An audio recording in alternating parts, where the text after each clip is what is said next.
उपनल कर्मचारियों के नियमितीकरण की मांग को लेकर आंदोलन तेज।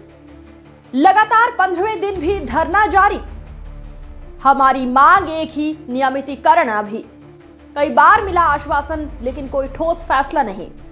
संविदा नौकरी अनिश्चित भविष्य, परिवार परेशान। प्रशासन हालात पर निगरानी में। अगर हमारी मांगे नहीं मानी गई तो आंदोलन होगा और भी तेज।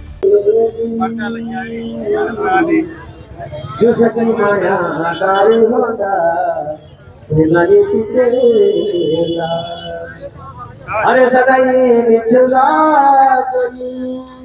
जाए माता फूल,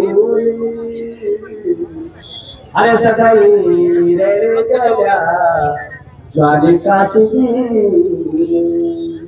समुद्री जन पेरू उतवा पट के मन दिखो, समुद्री जन पेरू उतवा पट के मन दिखो। दुनिया पर देवान राजे खडोया राजे तू राजी है यारी।